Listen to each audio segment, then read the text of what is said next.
아무리 좋은 말이라 하더라도 또 하나님 말씀이라 하더라도 사랑 없이 하는 말은 울리는 꽹과리처럼 시끄럽고 불쾌합니다. 우리는 무슨 말을 하더라도 어떤 행동을 하더라도 하나님의 사랑을 가지고 말하고 행동하는 저와 여러분들이 되기를 원합니다. 그래서 서로 사랑을 해야 됩니다. 이번 구정 설에 어떻게 잘 보내셨습니까? 정말 그리스도의 사랑으로 서로 사랑하고 기도해주고 안아주고 그러셨는지요? 코로나 때문에 제대로 가족들이 만나지 못했을 텐데 항상 주님의 마음과 주님의 사랑으로 우리 가정을 이렇게 품을 수 있는 우리 모든 가정이 되기를 간절히 바랍니다. 이런 명절 때 특히 되게 되어지면 고부간의 갈등이 심하다고 하잖아요. 시어머니와 며느리. 시어머니의 관점은 며느리가 정말 잘했으면 좋겠다. 아무 말 없이 순종 잘하고 시키는 대로 다 잘하고. 시어머니는 그러겠죠. 누가 오더라도 잘 섬겨주고 좋은 말 해주고 그런 며느리. 시어머니는 그럴 겁니다. 근데 며느리는 얼마나 힘들겠어요. 많은 일들 해야 되니까. 시어머니만큼 못하더라도 음식도 준비하고 모든 사람 다 이렇게 대해주고 얼마나 힘들겠습니까? 조금만 나눠서 했으면 좋겠고 가족들이 또 설거지도 나눠서 했으면 좋겠고 이렇게 시어머니와 며느리의 생각이 또 판단하는 것들이 관점이 있다는 것을 알 수 있습니다. 아내와 남편도 그렇잖아요. 남편이 생각하는 것이 있고 관점이 있고 아내가 생각하는 것과 관점이 또 그렇게 있습니다. 부모와 자녀도 그렇잖아요. 부모 입장에서는 자녀가 정말 신실하게 말씀으로 자랐으면 좋겠다. 신앙으로 자랐으면 좋겠다.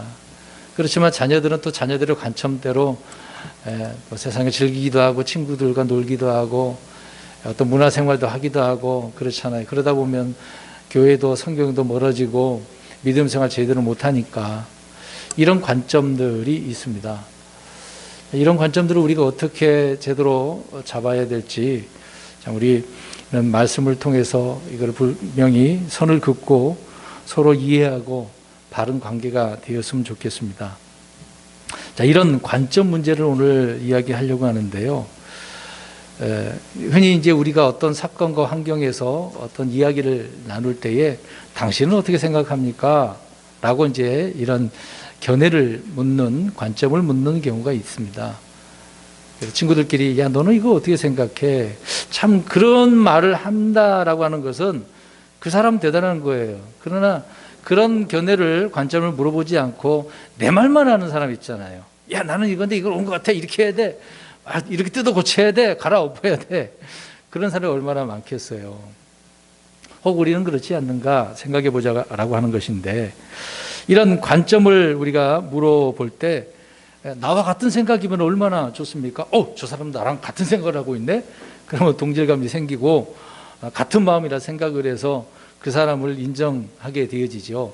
그러나 나와 생각이 다르면 딱 선을 그어버리지 않습니까? 경계를 하게 되어지고 너는 너고 나는 나다. 이런 이제 관계가 되어지는 것입니다.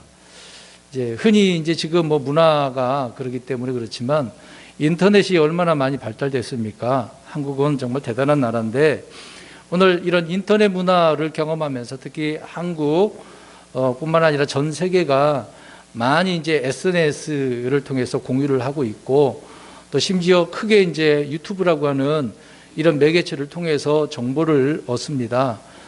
어떤 사건을 전달하기도 하고 영상을 찍어서 이제 알리기도 하고 아니면 어떤 제품이라든지 홍보를 하잖아요. 여러 가지 자기 지식을 이야기하기도 하고 그게 이제 유튜브거든요. 그래서 이것을 활용하기 위해서 많은 교회들도 영상을 올려서 또 자기가 깨달았던 말씀들을 제작을 해서 올리는 경우가 많이 있습니다. 그래서 이런 것을 통해서 많은 사람들이 지식을 얻게 되어지고 뭔가 이제 깨닫게 되어지는 부분도 있습니다. 좋은 것은 좋은 거죠. 그러나 그런 것들 가운데서 자기 주관적인 자기 관점에서 올린 그런 영상들 말하는 것들이 많이 있습니다. 세상에서도 그러는데 교회 안에서도 그런 부분이 많이 있잖아요. 우리는 킹제임스 성경을 보고 있습니다. 하나님께 보존하신 성경이라고 하고 절대 권위가 오직 이 성경이다라고 우리는 그렇게 믿고 있습니다. 그래서 이 말씀대로 성경대로 살려고 하고 있잖아요. 그러면 킹제임스 성경을 보면은 무조건 그 사람은 완벽한 사람이고 정말 훌륭한 그리스도인이고 말씀대로 사는 성도야라고 말할 수 있습니까? 그러지는 않죠. 킹제임스 성경을 본다라고 하더라도 그 사람의 관점이 거기에 중심이 되어진다고 한다면 하나님께서 말씀하시는 그 관점과 달라질 수가 있습니다. 오전에도 잠깐 말씀드린 부분이지만 킹제임스 성경 본다고 온전히 좀 믿음 좋은 사람이라 할 수 없거든요. 이단도 있습니다. 현대 여권을 보고서 이단도 많지만 킹제임스 성경을 통해서도 이단들도 있거든요. 왜 그러냐면 오늘 말씀드리는 그 주제 내용이지만 자기 관점 때문에 그렇습니다. 나는 이렇게 보는데요, 나는 이렇게 생각하는데요 라고 주장한다는 얘기죠. 그러니까 유튜브에 올라오는 그런 영상을 보고서 많은 사람들이 나와 어떤 공감대가 있게 되어지면 같은 생각, 같은 마음이라고 한다면 그 사람이 말하는 것은 다 맞다라고 식으로 그런 식으로 해서 받아들인다는 겁니다. 시간이 가서 약간 교묘하게 말을 틀어서 돌리기도 하고 틀린 말을 한다 하더라도 일단 그 사람을 인정해버리는 경우가 있다는 거죠. 우리가 그래서 조심해야 되는 부분이거든요. 그러니까 그러다 보면은 내 판단이 이제 제대로 발동이 안 되는 것입니다. 그 사람을 통해서만 생각하고 판단하고 말하려고 하니까 그렇습니다. 이미 한 달이 걸친 거잖아요. 성경에서 다른 사람, 또 그 사람마다 또 이렇게 또 다리가 건너게 되어지면 내가 제대로 판단할 수 없다라고 하는 부분이 된다는 것입니다. 그래서 우리는 이런 부분에 있어서 좀 조심스럽게 생각을 해야 됩니다. 재작년서부터 코로나 문제 때문에 여러 말씀들을 드렸는데요. 이제 많은 사람들, 유튜브에 올라오는 사람들 가운데 영상 제작을 하는데 이 코로나19가 정말 때다. 이제 그런 영상들을 보셨을 거예요. 그런데 관심 있는 분들은 또 찾아가지고 보시는 분들이 있을 겁니다. 여러분 어떻게 생각합니까? 제가 이제 견해를 물어보여요. 우리 성도님들의 관점은 뭡니까? 그러면 코로나19가 지금 당장 주님 오시는 정말 그때가 다 된 겁니까? 네? 어떻게 생각하세요? 이미 1400년 된가요? 500년 된가요? 저 스페인, 저 유럽의 흑사병의 패스트가 완전히 돌았지 않습니까? 10년 가까이 그렇게 유지됐다고 하는데 그때 어마어마한 사람이 죽었거든요. 그럼 그 당시에 그리스도인들이 종말이다 그러지 않았을까요? 네? 미국 대통령 그 트럼프가 대통령이 됐을 때 트럼프, 성경의 트럼프에 이렇게 나오니까 야 정말 때다. 하나님께서 이 사람을 통해서 뭔가 일을 하는가 보다. 이제 그렇게 했다가 그 사람이 이제 물러나고 바이든이 왔는데 어떻게 또 해석을 하냐고 그렇게 주장했던 사람들이. 이번엔 또 다른 사람이 바이든이 또 하나님께 세우신 사람이다라고 그런 영상이 있습니다. 제가 봤거든요. 여러분 이런 식의 관점 논리로 따진다면 어떻게 우리가 하나님께서 보시는 관점 말씀을 통해서 이해를 할 수가 있겠습니까? 하나의 예로 어떤 이제 정치 이념에 빠지게 되어지면 성경은 모든 걸 볼 때마다 어떻게 보이는 거예요? 이념 문제로 보이는 거죠. 우리가 그렇게 성경을 보면 어떻게 되겠습니까? 하나님께서는 야 나는 그렇게 생각 안 하는데 이럴 때는 어떻게 하겠어요? 그래서 성경에 이런 말씀 있잖아요. 너희 생각과 내 생각은 다르다라고 말씀을 하잖아요. 하나님이 보시는 관점, 사람이 보는 관점이 많은 부분에 있어서 오류가 있는 것을 다르다는 것을 알 수가 있습니다. 여러분 관점이라고 하는 그 의미가 이제 사전적 의미로는 사물이나 현상을 관찰할 때 그 사람이 보고 생각하는 태도, 어떤 방향, 어떤 처지를 이야기하는 게 관점이거든요. 볼 관자잖아요. 보는 거, 보는 그런 핵심적인 그 내용이 뭐냐, 생각이 뭐냐, 그거를 말하고 있는 것입니다. 그러나 이것은 지극히 자기 눈을 기준으로 하는 것이기 때문에 이거는 다 옳다라고 말할 수 없는 거잖아요. 자기 눈에 옳다고 해서 다 옳은 것은 아니다 그 얘기인 것입니다. 자신이 이렇게 만물의 기준이 되어지는 그런 사람은 하나님의 말씀을 믿을 수가 있겠습니까? 그 말씀이 하나님 말씀이 척도 기준이라고 한다면 그 사람 입장에서는 못 받아들이는 거죠. 자기가 기준이니까. 그래서 이런 사람은 주님의 말씀대로 주의 길을 걸을 수 없는 거죠. 십자가 길을 어떻게 걷겠습니까? 하나님 힘든데요. 십자가 이런 고통의 길인데 예수님도 걸으셨던 우리도 발자취를 따라오라고 해서 우리가 걸어가야 되는 거 아닙니까?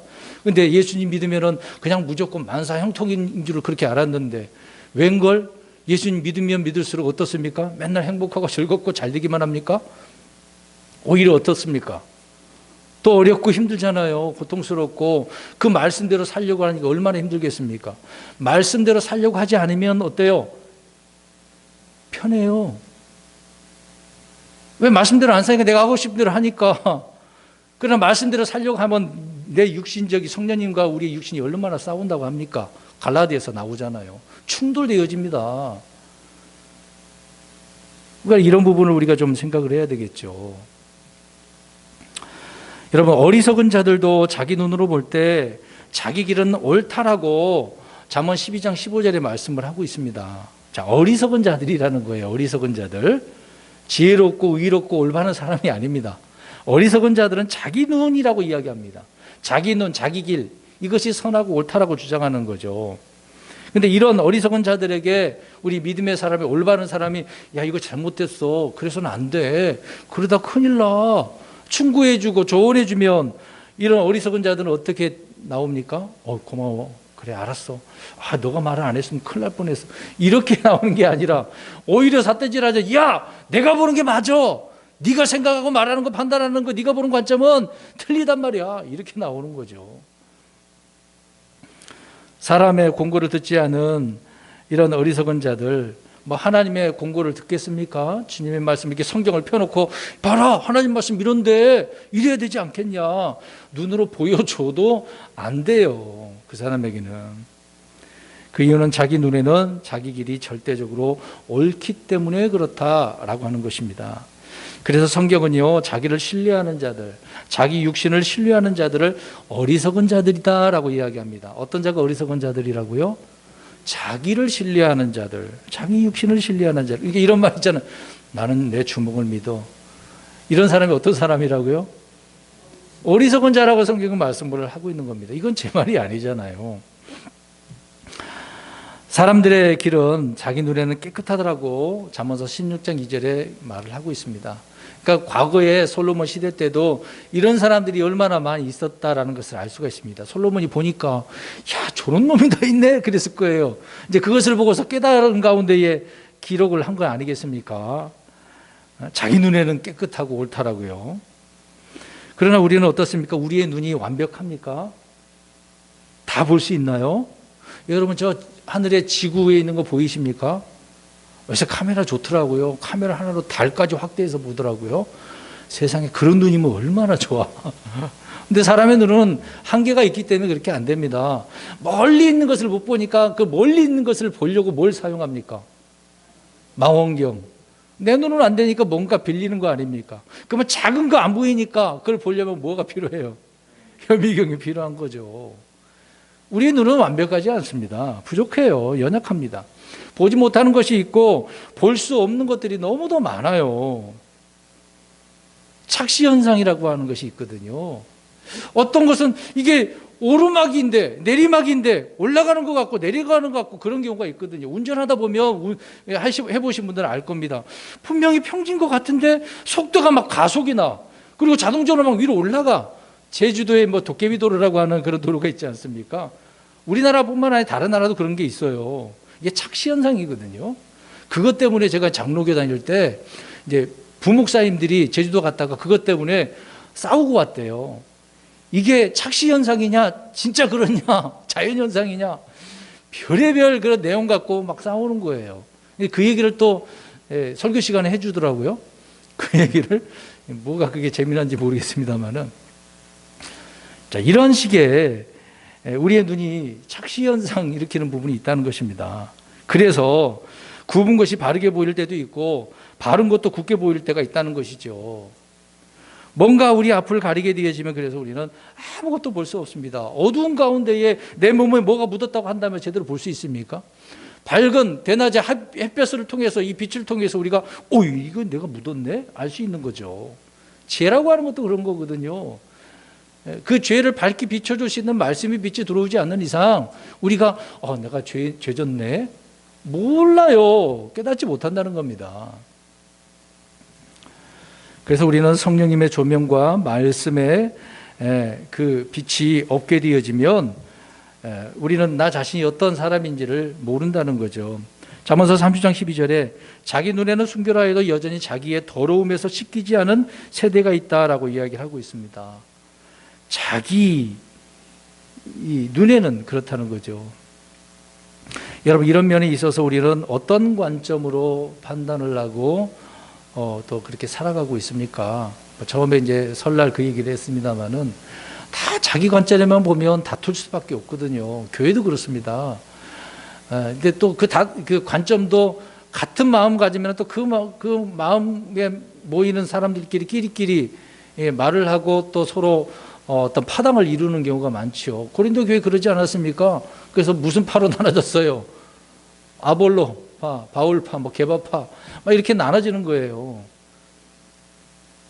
이게 인간의 서로 이 관점이 같이 이렇게 느끼게 되어지면 이런 일이 벌어지는 것입니다. 우리는 자기 관점의 판단 기준이 바로 성경 말씀이죠. 그래서 이 구약의 율법 말씀들은 판단의 말씀이라고 합니다. 판단, 주의 판단들이라고 하는 거죠. 그 말씀을 기준으로 우리는 옳고 그름을 판단해야 되는 것입니다. 그러니까 이 옳고 그름, 이 스탠다드라고 하는 기준, 표준이 없으면 안 되는 거잖아요. 우리가 어떤 무게를 달 때도 질량 그런 게 있거든요. 그래서 그 질량이 전 세계적으로 딱 하나 보관되어져 있다고 하지 않습니까? 그것을 또 몇 년마다 그거를 다시 재본다고 하잖아요. 틀어질까 봐. 이제 그런 기준치가 있습니다. 항상 그런 부분이 있거든요. 그래서 우리는 그리스도인들은 주의 판단들로 기준을 삼고 옳고 그름을 판단해야 된다라고 하는 것이죠. 오늘 우리가 살펴본 말씀은 우리가 흔히 알고 있는 탕자, 잃어버린 아들에 대한 비유를 말씀을 하고 있습니다. 오늘 이 말씀 가운데 누가복음 15장은 이제 세 가지 비유가 나오죠. 세 가지 비유인데 같은 맥락의 의미인데 약간씩 좀 다른 면이 있습니다. 하나는 잃어버린 양 찾는 거, 그 다음에는 잃어버린 동전 드라크마를 찾는 거, 그리고 잃어버린 아들을 찾게 되어진 것을 기록을 하고 있는 것입니다. 근데 여기에서 핵심은 세 가지 다 동일해요. 핵심은 잃어버린 것을 찾았을 때 그 주인과 아버지는 어떻다는 거죠? 기쁘다. 기쁨에 대한 이야기를 하고 있는 겁니다. 그러니까 오늘 이 15장은 그 부분을 이제 언급을 하면서 오늘 저는 잃어버린 두 아들들을 통해서 잃어버린 작은 아들과 그 다음에 큰 아들과 아버지가 바라보는 그 관점들을 좀 살펴보려고 합니다.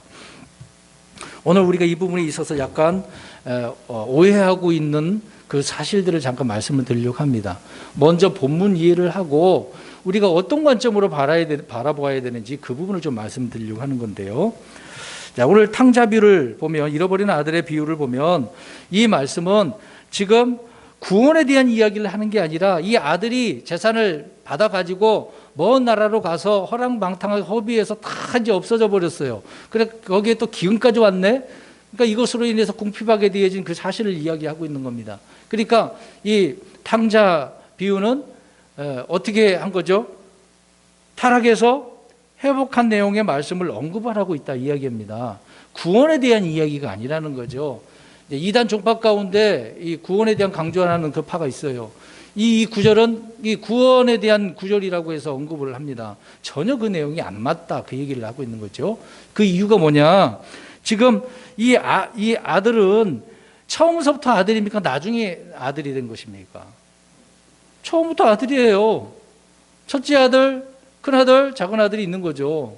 아들이 아예 처음부터 아들이에요. 그럼 우리가 이제 주 예수 그리스도를 믿고 구원받게 되어지면 우리는 이제 뭐가 됩니까? 양자 입양된 아들들이 되는 거잖아요. 그러면 이방인이나 종이나 주님의 은혜로 말미암아 우리가 아들이 되는 건데, 근데 지금 이 사람은 본래 아들이에요. 우리처럼 이방인에다가 아들이 된 거예요. 본래 아들이라는 거죠. 그러니까 오늘 이 말씀은 유대인들에게 먼저 말씀을 하고 있는 겁니다. 교회에 대한 이야기가 아니라 그 얘기예요. 그러니까 이 본문을 우리가 이해하고 살펴보자 그 얘기입니다. 그래서 아들이 타락의 한 가운데 돌아온 내용을 언급을 하고 있는 거지 않습니까? 방황한 거잖아요. 돌아온 그 얘기를 하고 있는 거지 구원과 연관시켜서 살펴볼 문제는 아니다 그 얘기입니다.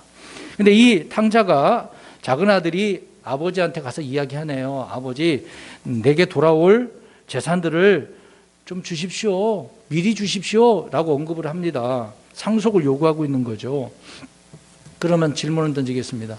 저와 여러분들이 지금 하나님 아들들이 되셨는데 나중에 우리가 이제 받게 될 그 상속을 지금 달라고 한다면 맞을까요? 우리는 언제 받죠?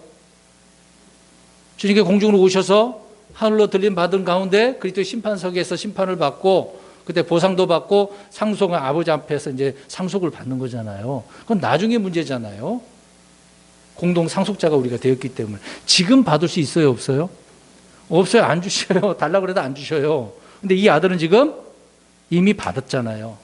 그러니까 교회로 크리스찬으로 해석을 하면 안 된다.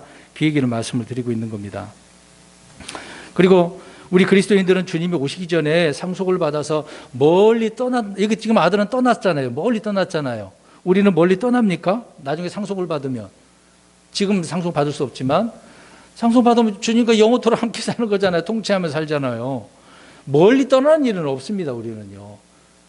오늘 교회 그리스도인들에게 적용해서는 안 된다라는 것을 말씀을 본문 2의 차원에서 말씀을 드리고 있는 겁니다. 또 율법에 따르면 죄의 값은 뭡니까? 사망이죠. 죄 지으면 그 죄로 말미암아 죽는 거예요. 진노와 심판의 대상이 바로 죄인들 아닙니까? 그러나 신약에서는 복음의 핵심이 뭡니까? 죄인들에 대해서는 주님의 긍휼과 사랑. 아까 우리 사랑 노래 찬송 불렀지 않습니까? 이 세상 모든 죄인들에게 주님의 긍휼과 사랑이에요. 그게 좀 다른 면이죠. 그래서 우리 예수님은 죄인들을 구원하시려고 어디로 오셨어요? 이 땅, 이 세상에 오셨지 않습니까? 디모데서 1장 15절에 이것은 신실한 말이요 온전히 받아들이기 합당한 말이니 곧 그리스도 예수님께서 죄인들을 구원하시려고 세상에 오셨다는 말이로다. 죄인들 중에 내가 괴수 우두머리이니라. 바울이 이렇게 고백을 합니다. 우리 예수님은 구원하러 이 세상에 오셨다라고 하는 부분이죠. 죄인들을요. 그래서 우리 주님은 15장 6절 보십시오. 눈으로만 보십시오. 9절로 보십시오. 그러니까 잃어버린 양 비유나 잃어버린 동전 비유에 그것을 찾고 찾을 때 어떻게 한다는 거죠? 기뻐한다. 기뻐한다.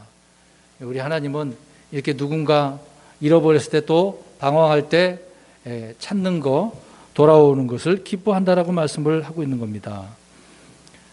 그래서 이 부분은 말씀드린 대로 유대인들에게 1차로 말씀을 하고 있다. 그 다음에 교회에다가 적용을 우리가 해야 되겠죠. 자, 여기서 다른 점이 있습니다. 탕자는 스스로 아버지를 떠났습니다. 근데 아버지는 이게 스스로 떠난 아들을 찾으러 나갔나요? 안 나갔습니다. 그냥 기다리고 있는 거예요. 근데 앞에 두 비유는 잃어버린 양과 동전 잃어버린 것 어떻게 했다고 나옵니까? 직접 찾았잖아요. 찾아 나선 거잖아요. 그게 다른 점이라는 거. 우리가 그래서 성경을 볼 때 어떤 의미로 말씀하고 있는가를 잘 구분을 잘 해야 돼요. 올바르게 나눠야 되고 어떤 시각으로 어떤 관점으로 봐야 되는지를 우리가 잘 판단을 해야 된다는 겁니다. 그 다음에 첫째 아들과 이제 둘째 아들 이제 비교를 하고 있는 것인데요. 구약적인 입장에서 보면 첫째 아들이 이게 주로 타락을 합니까? 둘째 아들이 주로 타락을 합니까? 구약에 보면 가인과 아벨 그러면 누가 먼저 타락을 해요? 첫째 아들인 가인이잖아요. 그 다음에 이스마엘과 이삭도 그렇고 에서와 야곱도 그렇고 구약의 주된 내용이 첫째 아들이 타락을 하는데 지금 신약에 와서 지금 누가복음 15장이지만 어떻습니까? 둘째 아들이죠. 옛날 보는 성경은 이거는 좀 바꿔놨습니다. 순서가. 왜 그러냐면 구약의 그 말씀을 일치시키려고 그랬던 거겠죠. 그러나 성경은 다릅니다. 그 이유가 또 있겠죠. 그 다음에 이런 부분에 있어서 탕자가 이제 아버지에게 상속을 요구했는데 아버지는 그 상속을 누구에게 줬습니까? 잘 보십시오. 누구에게 줬어요? 12절 끝부분에 보세요. 12절 끝부분에. 누구에게 줬어요? 탕자에게 줬어요? 그것도 맞고 또 큰아들도 줘서 그들에게 줬다고 그러잖아요. 작은 아들이 달라고 그랬는데 그냥 같이 다 줘버렸어. 둘 다 줘버렸단 말입니다. 아무튼 그런 부분이고요. 그래서 작은 아들이 이것을 며칠 있다가 다시 다 모아서 어디로 갔습니까? 먼 나라로 갔네요. 가까운 나라가 아니에요. 지금 이스라엘 과거의 지도를 우리가 생각해 볼 수도 있겠지만 가까운 나라는 주로 어디입니까? 뭐 가나안 족속 빼고 그 주변은 어디예요? 동쪽은 뭐 시리아? 요르단? 아니면 이제 서쪽으로 어디 있습니까? 이집트. 그 가까운 곳이잖아요. 지금 이스라엘 그 나라에서 바로 서쪽은 이집트거든요. 그러면 서쪽은 아닐 것 같고 동쪽으로 쭉 가보면 어디가 나올 것 같습니까? 쭉 가보십시오. 어디가 나올까요? 지도를 잘 모르시면 공부 안 하셨습니까? 세계 지도를 좀 살펴보고 그것을 가지고 우리가 지구본을 예전에 제가 신학교 갈 때 그랬습니다. 성교학 시간인데 그 성교학 가르치시는 목사님이 딱 와갖고 지구본을 갖고 오셨어요. 왜 갖고 왔나? 저런 걸 왜 갖고 왔나? 그랬더니 보세요. 매일 같이 돌려가면서 기도를 하는 거예요. 성교 때문에 그곳에 주님의 구원의 복음이 들어가도록 그렇게 하더라고요. 우리 좀 봐야 됩니다. 지도도 볼 줄 알아야 되겠죠. 성경에 보니까 먼 나라 그러면 다양하게 먼 나라 표현을 하고 있습니다만은 바벨론을 상징을 합니다. 바벨론을 이야기를 하고 있는 거예요. 그러니까 이 사람이 꼭 바벨론 갔다라고 할 수는 없겠지만 먼 것까지 표현한다면 그것까지 갔다는 것을 이해할 수가 있는 것이죠. 아무튼 먼 곳에 가서 허랑방탕하게 허비했는데 근데 때마침 뭐까지 겹쳤습니까? 기근이 왔네요. 여러분 어떻게 그렇게 될 줄 알았겠어요? 그냥 재산을 오늘 하루 쓰고 이틀 쓰고 계속 쓰다 보면 점점 다 줄어들어서 없어질 텐데 근데 기근이 오니 금방 바닥이 나지 않겠습니까? 다 탕진하게 돼서 이 기근까지 왔으니 궁핍해가 돼가지고 내가 이제 죽게 생겼다 이런 말들을 스스로가 생각을 하고 고민하게 되어지는 것을 보게 되어집니다.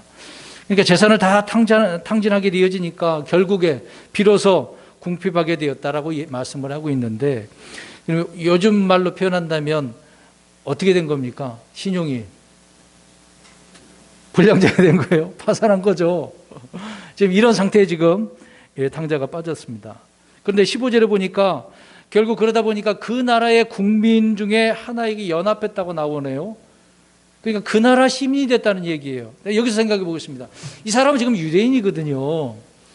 이 유대인이 다른 나라, 유대인이라는 것을 버리고 다른 나라 사람의 신분으로 지금 살고 있는 거거든요. 그 나라 방식대로 그 사람 시민권을 가지고 살게 되어진 것을 보게 되어집니다. 여러분 이것을 한번 생각해 보십시오. 결국에 이렇게 타락하게 되어지면 세상과 어떻게 되어지는 겁니까? 이 말씀대로 연합하는 거거든요. 여러분 같이 섞여서 산다는 그런 의미 아닙니까? 그러니까 이 탕자가 그렇게 재산도 다 이제 탕진하게 되어졌는데 그 나라 사람과 연합해서 이렇게 살고 있어요. 그러나 지금 기근 때문에 제대로 살 수 있겠습니까? 그 나라 사람들도 기근 때문에 어려운데요. 작은 아들이 궁핍하게 됨으로 인해서 먹을 거 달라고 그래도 사람들이 주니까 안 주죠. 심지어 무엇을 지금 달라고 그랬습니까? 얻어먹으려고 그랬어요. 돼지들이 먹는 곡식 껍질. 그걸로 배 채우려고 하는데 주는 사람이 없네. 주는 사람이 없어. 그러니까 그제서야 뭘 차렸어요? 17절에. 정신 차렸어요. 정신. 자, 우리 따라서 합시다. 정신 차리자. 예, 정신 차려야 됩니다. 그러면 이 잃어버린 아들이 탕자가 허랑방탕하게 이렇게 살고 궁핍하게 되고 탕진하게 되었을 때 그때까지는 그럼 정신이 어떤 상태예요? 정신을 못 차리는 정신이 없는 그런 상태죠. 그러니까 작은 아들의 관점이 그거예요. 이 돈이면 돼. 이 돈이면 난 잘 살 수 있어. 아버지한테 부모님한테 돈을 받아가지고 나 이거 뭐 있으면 사업 잘할 수 있어. 그런 자식들이 얼마나 많습니까? 실제적으로 지금 현대에도 부모에게 돈을 받아서 그렇게 살려고 하는 자녀들이 있잖아요. 어떨까요? 뭐 성공한 아이들도 있고 그렇지 않은 아이들도 있는데, 근데 말씀드리고자 하는 취지는 뭐냐면 다 자기 관점에서 난 이렇게 해보겠습니다. 난 저렇게 해보겠습니다. 그러다 보니까 정신 못 차리는 그런 생활을 하고 있다는 것을 알 수가 있습니다. 왜? 본인은 그것이 옳다라고 생각을 하니까. 성경적으로 보면 오늘 내용이 그러잖아요. 정신 차렸다고. 그러니까 정신 못 차려 있는 삶을 살고 있었다는 얘기잖아요. 우리는 어떻습니까? 정신 차리고 살고 있습니까? 아니면 정신 못 차리고 삶에 있어서 그렇게 살고 있습니까? 대답 못 하시겠나요? 정신 못 차리고 살면 큰일 나는데. 예? 이럴 때 우리가 고난을 통해서 정신 차리게 되어진다는 것을 알 수 있습니다. 그나마 지금 이 작은 아들은 정신 차린 게 다행인 거죠. 계속해서 이런 상황인데도 정신 못 차린다고 생각해 보세요. 어떻겠습니까? 그냥 그렇게 살다가 죽는 거겠죠. 뭐 굶어 죽겠죠. 우리 시편 107편 17절 가서 읽어보겠습니다. 자, 어리석은 자들은 왜 고난받는지를 한번 볼까요? 107편 17절을 보십시오. 107편 17절 시작. 어리석은 자들은 자기 범법과 불법들로 인하여 고난을 받나니. 자, 자기 범법과 불법들로 고난을 받는데요. 이런 사람들이 어리석은 거죠. 지금 탕자도 그렇습니다. 자기가 선택한 거잖아요. 자기 죄로 인해서, 불법으로 인해서 아버지를 떠나니까 이런 일을 당하게 되어진 거다. 그러니까 탕자는 어리석은 자였다는 거죠. 근데 이것은 이 탕자가 이것을 통해서 이것이 이제 자기 이제 고난이라고 표현할 수가 있는 건데, 이거 내게 주는 십자가다. 이런 생각하면 잘못된 거잖아요. 주님을 위해서 십자가를 지은 것이 아니라 누구를 위한 거죠? 자기를 위한 거잖아요. 허랑방탕하게. 의로 고난받는 것은 아니었다는 겁니다. 그럼에도 불구하고 이런 정신을 차리고 깨달으니까 그나마 다행인 거죠. 119편 71절에 고난당하는 것이 내게 유익하오니 이로써 내가 주의 법규들을 배우게 되었나이다. 그러니까 이런 고난들을 통해서라도 깨달아야 돼요. 오늘 주의 법규들을 알게 됐다는 거죠. 이거 잘못했구나. 그러니까 이 말씀은 판단 기준이 성경이라고 그랬지 않습니까? 아까 그 말씀을 통해서 내가 잘못했구나 이렇게 깨닫게 되어진다는 것이죠. 고난이 없으면 이걸 못 깨닫는 겁니다. 그래서 그리스도인들이 하나님 나 이런 고난 싫은데요. 너무 시험 힘들어요. 이거 없으면 좋겠어요. 그러잖아요. 근데 그러면 안 되는 거예요. 하나님께서 주시는 시험은 뭔가 알게 해주시려고 하는 거기 때문에 우리는 그걸 받아들여야 돼요. 견뎌야 돼요. 너무 힘들다고 나 싫어요. 지금 어리석은 자처럼 이런 고난을 당하면 문제지만 그럼에도 우리는 깨달아야 되는 거죠. 오늘 이 탕자처럼 정신 차려야 되는 겁니다. 그래서 17절에 나는 굶어 죽는구나. 이제 결국 자기 처지를 이제 깨닫게 되어지는 거죠. 이러면 안 되는데 돌이키는 거죠. 그러니 이제 아버지를 의지할 수밖에 없는, 의존할 수밖에 없는 모습을 보게 되어집니다. 우리는 그리스도를 의존해야 되잖아요. 자, 예수님은 참 포도나무고 우리는 뭐라고 그랬어요? 가지가 떨어지면 돼야 안 돼요? 안 되죠. 붙어 있어야죠. 우리는 그리스도를 의존해야 될 수밖에 없습니다. 오늘 이 아들은 아버지를 의존해야 되는 거죠. 자, 우리 보겠습니다. 누가 오늘 본문에 18절 19절을 보십시오. 이제 중요한 말을 또 하고 있습니다. 15장 18절 19절 내가 일어나 내 아버지께 가서 그분께 이르기를 아버지 내가 하늘을 대적하여 죄를 짓고 아버지 앞에 죄를 지었사오니 더 이상 아버지의 아들이라 불릴 자격이 없나이다. 나를 아버지의 품꾼 중 하나로 삼으소서 하리라 하고 이제 속으로 이렇게 생각한 거죠. 깨닫고 정신 차려 보니까 내가 이렇게 잘못했구나.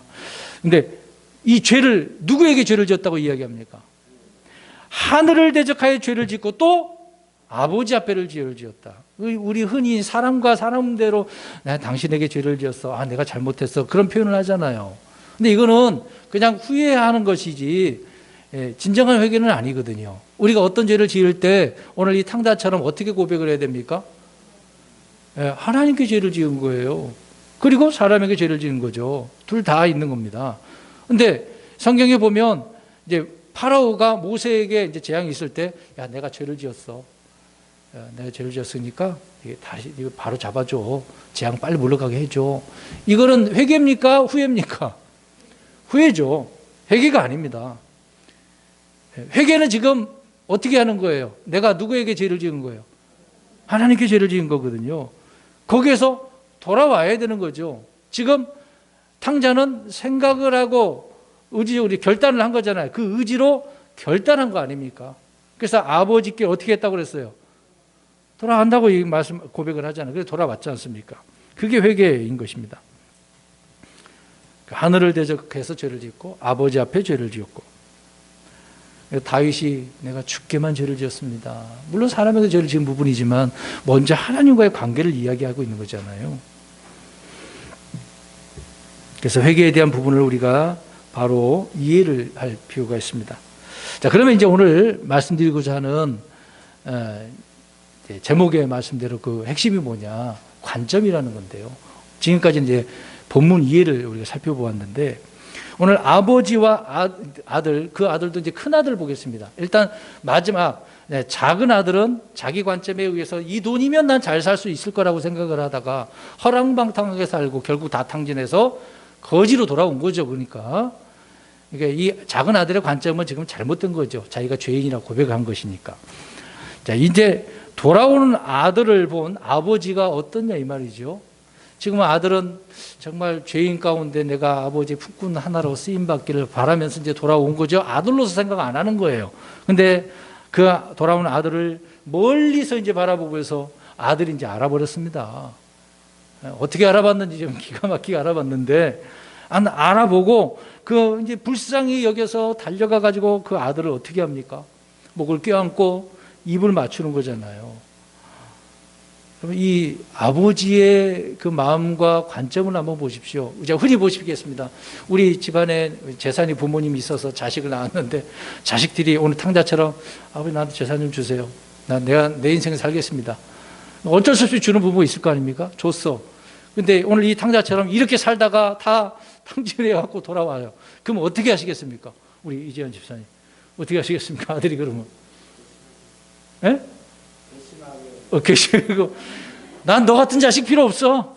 호적에서 팠어. 너 나 볼 필요 생각하지 마. 그러지 않겠습니까? 저 같아도 그럴 것 같아요. 저 같아도 우리 애들이 그런다면, 물론 전 돈도 없지만, 예? 떠나서 자기 인생을 산다고 하는데 이제 일부러 가끔 말을 던집니다. 야, 너들 빨리 독립해서 살라고. 다 이유가 있거든요. 미워서 뭐 그런 건 아닙니다. 어떤 자기의 독립심이 필요하니까 그러는 건데, 근데 내가 이렇게 내가 원하는 내 관점으로 내가 살겠습니다 라고 해버리면 이제 문제가 생기는 거죠. 그렇게 살다가 정말 이런 탕자처럼 이렇게 되어진다고 한다면 어느 부모가 그 자식을 보려고 하겠습니까? 근데 오늘 이 아버지는 목을 껴안고 입을 맞추고 있네요. 참 이런 돌아온 아들에게 안아준 것뿐만 아니라 송아지도 잡고 잔치도 벌여주고, 여전히 너는 내 아들이야. 여전히 넌 내 아들이야. 비록 타랑하고 호랑보다 살다가 왔습니다만, 죄를 짓다가 이제 돌아왔지만 그래도 너는 내 아들이야. 그 말씀하고 있잖아요. 이걸 영적 교훈으로 표현한다면 우리 그리스도인들도 죄를 지어야 안 지어요? 짓잖아요. 우리 속사람은 죄를 안 짓지만 이 몸은 아직 구속받지 못했기 때문에 죄를 짓는단 말입니다. 그럴 때 우리도 방황할 수도 있어요. 오늘 어리석은 자들처럼 그리스도인들이 방황할 수 있습니다. 죄를 떠날 수도 있습니다.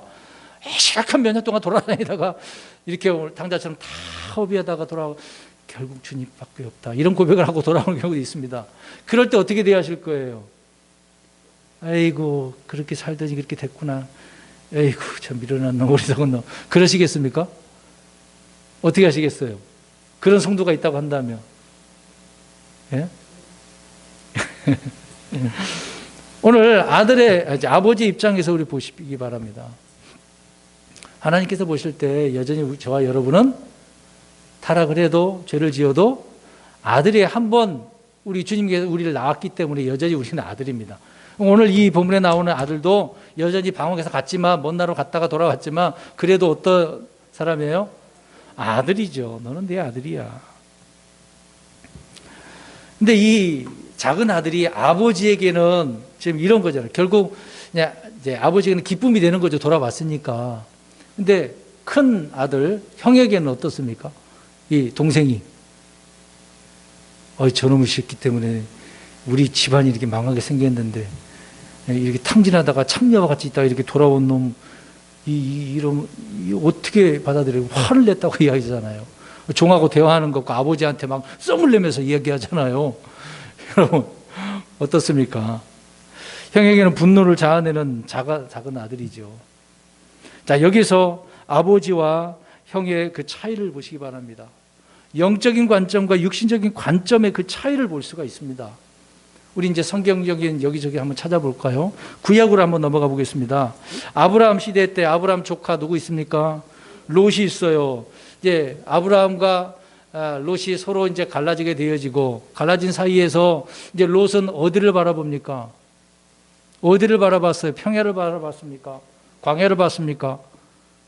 소돔 고모라를 보잖아요. 자, 그 바라봤다고 나오잖아요. 눈을 들어 바라본 거잖아요. 이거는 뭐예요? 오늘 주제 내용이 관점이에요. 내가 보는 관점. 그래서 그걸 고백하는 내용이 나오지 않습니까? 롯은 자기가 볼 때 소돔과 고모라는 어떤 곳이라고 나왔습니까? 하나님 동산 같아. 적과 꿀이는 뭐 그런 표현 아니지. 정말 이 옥토밭이야. 옥토 땅이야. 기름진 땅이야. 내가 저리 가서 살아야지. 물론 그 당시에 롯도 재산이 있어요, 없어요? 있어요. 있단 말이면 아직까지 있어요. 그 손과 멸망하기 전까지는. 그걸 가지고 지금 들어간 거 아닙니까? 롯의 입장에는 저 소돔, 여기 가보니까 사람들 많고 문화생활도 좋고 살기 좋네. 집도 막 튼튼하고 텐트도 아니고 뭐 장막이 아니니까 얼마나 좋아. 내가 여기서 살겠어. 우리나라 노래 그러죠. 저 푸른 초원 위에 뭐 어떻게 해요? 그림 같은 집 질 수 있어요? 말도 안 되는 것이지만 아무튼 소돔과 고모라는 그렇게 정말 화려한 곳이라 생각했겠죠. 근데 롯의 관점은 그거예요. 근데 하나님의 관점은 뭡니까? 그 소돔과 고모라, 하나님께서 보실 때 그 지역, 그 도시는 어떤 도시예요? 사악한 도시예요. 가장 사악한 도시예요. 그래서 그 도시는 심판받을 도시라고 미리 말씀을 해주고 있잖아요. 그들의 죄 때문에. 아직 때는 이르지 않았습니다만은 이런 악한 도시는 하나님께서 심판할 거라고. 하나님께서 보실 때는 그 악한 도시니까 심판할 거라고. 그러니까 하나님의 관점과 롯의 관점은 어때요? 일치합니까? 다르죠. 내가 볼 때는 정말 화려해 보이고 좋아 보인다고 생각할 수 있는 거예요. 오늘 작은 아들이 그런 것처럼 우리는 어떤 관점으로 보시겠습니까? 이 세상을 볼 때 그러는 거죠. 또 하나는 우리가 이제 이집트에서 나온 이스라엘 백성들 한번 보겠습니다. 나와가지고 이제 광야길을 걷는데 막 사막이니까 얼마나 힘들겠습니까? 근데 하나님께서는 그들에게 먹을 것을 뭘 주었습니까? 하늘에서 내리는 만나. 처음에는 야 신기하다. 와우, 과자 구워 먹고 빵도 해 먹고 뭐 이렇게 해 먹습니다. 근데 시간이 가니까 어때요? 이제 그것이 부삭부삭하고 실증이 나는 거예요. 이것만 먹고 지금 몇 년을 살아야 되는데 40년이에요. 가나안 땅 들어가기 전에 요르단 땅 건너갈 순간 이제 끝났잖아요. 그때까지는 계속 그거 먹어야 돼. 그리고 또 물도 없으니까 또 물 달라고 하고 또 심지어는 고기가 없으니까 고기 달라고 하고.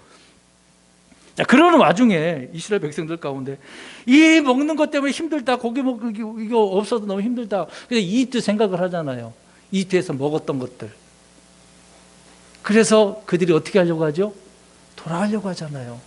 그래서 자기들 가운데 우두머리 하나 세워서 우리 가자! 누구의 관점입니까? 자기들의 관점이잖아요. 근데 하나님께서 보시는 관점은 뭐예요? 너희들은 지금 어떻게 해야 되는 거예요? 그래서 내가 하늘에서 내리는 만나 너희를 먹어야 돼. 그리고 이집트 돌아가면 안 돼. 거긴 세상이고 너희는 그걸 갖다가 망해. 가면 안 돼. 그래서 계속해서 이집트를 돌아가지 말라 그랬어요. 이집트에 있는 것을 가져오지도 말고 말이라 그런 수입해도 하지 말라 그랬어요. 왜? 그것 때문에 너희들이 타락하니까. 나를 못 섬기니까. 그래서 하나님은 율법으로 다 말씀해 주셨던 거 아닙니까? 근데 그들은 이제 당장 급하니까, 힘드니까, 하나님 관점 필요 없어. 내 관점이 더 좋아. 이집트에서 먹었던 거, 즐겼던 거, 그게 더 좋아. 이게 사람들의 내 관점이 문제인 것입니다. 또 두 번째 볼까요? 예레미야서를 보게 되어지면, 이제 이스라엘 백성 남유다가 1차, 2차, 3차에 걸쳐서 포로로 잡혀가게 되어집니다. 이제 포로로 잡혀갔는데 하나님께서 예레미야를 통해서 잡혀간 자들에게 편지를 보내는 거예요. 무슨 편지냐? 너희들 거기 가서 결혼도 하고 시집가고 장가가고 집도 짓고 농사도 짓고 잘 살아. 그렇게 말씀을 전했습니다. 그 말씀 편지를 보고 거기에 잡혀갔던 거짓 제사장이나 대언자들이 있을 거 아니에요. 이런 놈이 어디서 지금 우리가 포로 잡혀왔는데 잘 먹고 잘 살아니. 그래서 자기들이 편지 써가지고 야 갖고 이 예레미야 어떻게 좀 해봐. 잡아 족쳐. 이런 식으로 편지를 보내지 않습니까? 그러니까 하나님의 관점은 뭐예요? 그들의 잘못으로 인해서 잡혀갔으니까 그래도 그곳에서 어떻게 살라는 거예요? 잘 먹고 잘 살라고. 때가 되면 70년만 하는 게 데려오시지만 그때까지는 너희는 어쩔 수 없이 그렇게 살아야 되니까 잘 살아. 근데 그게 70년인데 그 중간에 아야 빨리 가야 돼, 돌아가야 돼. 저 어떤 바빌론에 있는 왕과 어떤 쿠데타를 일으켜가지고 우리 여기서 빨리 나가자. 그럼 돼요, 안 돼요?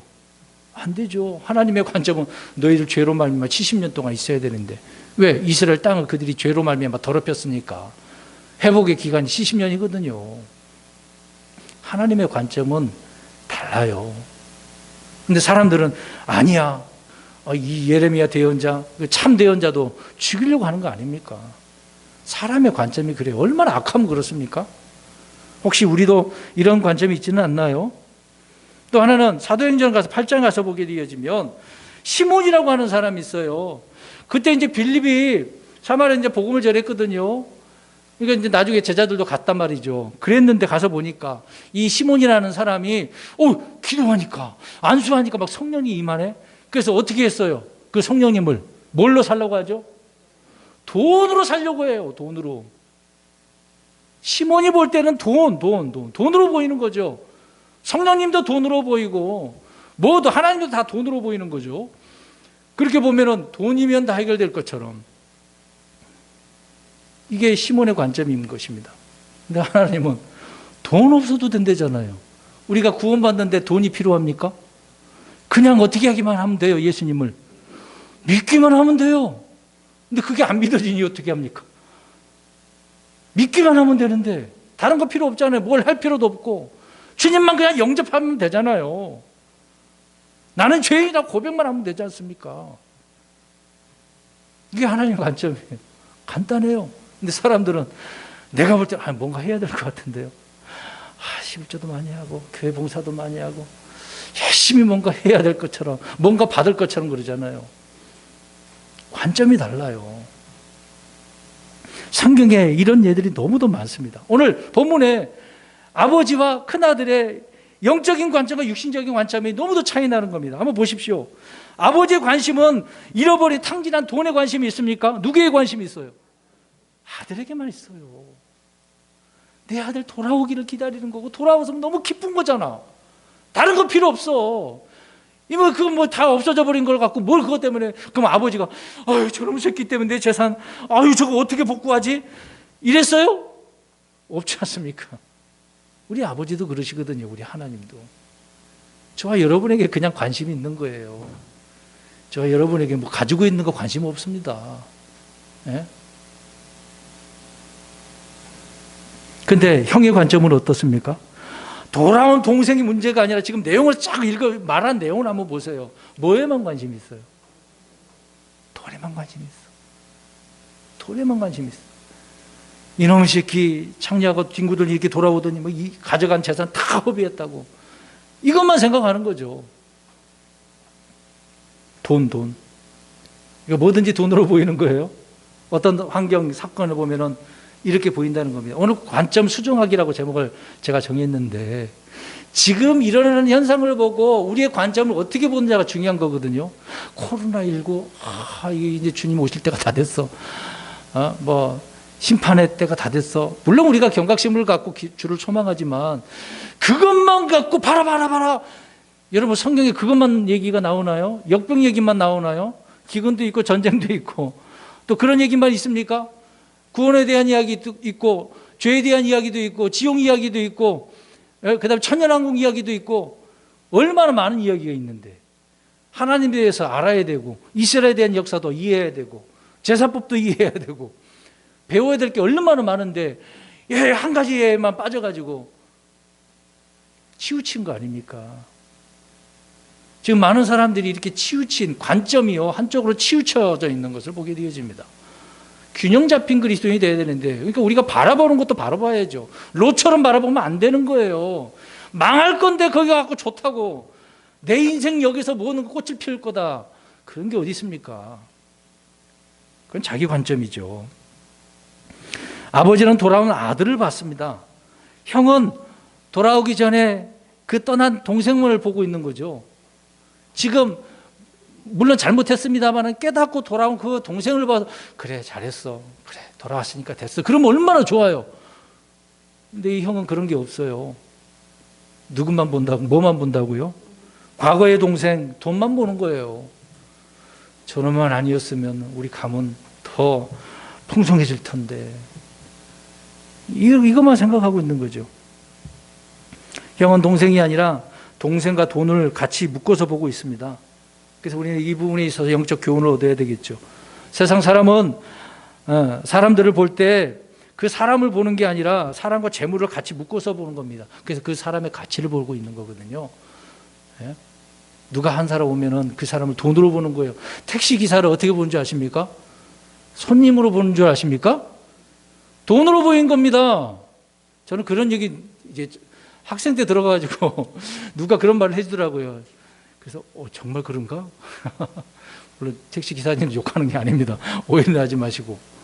어떻게 보느냐 이 말이에요. 사람을 사람으로 봐야 되는데 그 사람이 돈 많으면 높여지고.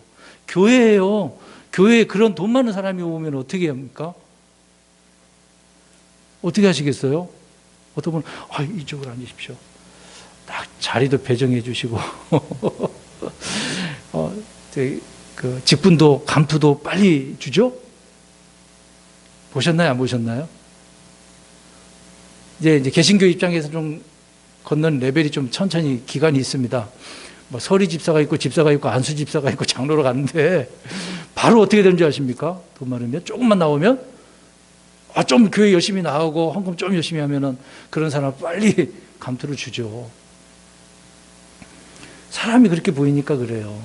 그 사람이 또 어떤 정치적으로나 국회의원이나 어떤 권력이 있어 보세요. 쉽게 대합니까? 다른 성도님보다 더 막 위대해 보이고 높여주잖아요. 그러니까 상석에 앉히지 않습니까? 하나님은 그렇게 보실까요, 여러분? 하나님의 관점은 다 똑같아요. 뭐 왕이나 아니면 저 밑에 뭐 거지나 똑같이 보시, 그 사람을 보는 거예요. 오늘 아버지가 그렇게 보는 것처럼. 근데 사람은, 세상 사람은 이게 큰아들처럼 이렇게 기준을 나눈다는 겁니다. 자기 관점에서. 사람을 나눈다고요. 우리 주님은 사람의 소유가 아니라 그 사람의 마음, 그 사람 자체를 보십니다. 성경 보겠습니다. 잠언서 21장 2절, 예레미야 11장 20절과 20장 12절을 말씀하고 있는데 잠언 21장 2절만 보겠습니다. 21장 2절, 잠언 21장 2절 시작. 사람의 모든 길이 그의 눈에는 옳게 보여도 주께서는 마음을 살피신다. 하나님 마음을 보시는 거예요. 오늘 탕자도 비록 잘못했습니다만은 마음에 그렇게 품고 돌아왔잖아요. 언제나 회개를 했잖아요. 그러니까 그 아버지가 어떻게 기쁘게 받아들이는 거죠. 하나님 그 마음을 보시는 거예요. 그런데도 어려움을 당하고 이렇게 탕진하는데도 불구하고 오히려 더 교만하고 악하고 오히려 하나님 앞에 삿대질하면서 하나님이 어떻게 이렇게 살 수 있게 해줄 수 있습니까? 좀 잘되게 해줘야 되지 않나요? 그러잖아요. 그런 사람 정말 많아요, 여러분. 그리스도인들이. 예? 그런 사람 하나님께서 보실 때 어떻게 보겠습니까? 그 속 중심을 보시는데 삐딱하게 보이잖아요. 모든 게 다 하나님이 잘못됐다고 부르고 흔히 그러잖아요.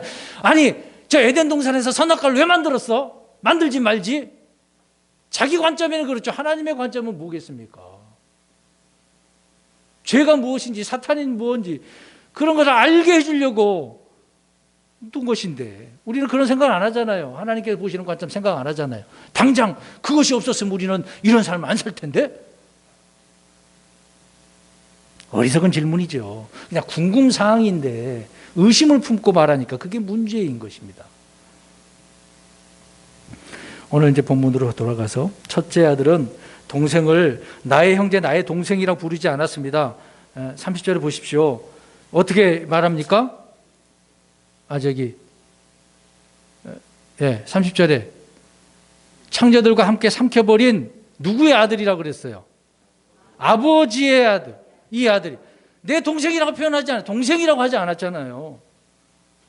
아버지 아들이라고만 했습니다. 그러니까 자기 관점으로 보는 첫째 큰 아들은 작은 아들, 이게 동생을 형제로 동생으로 인정하지 않았다는 거예요.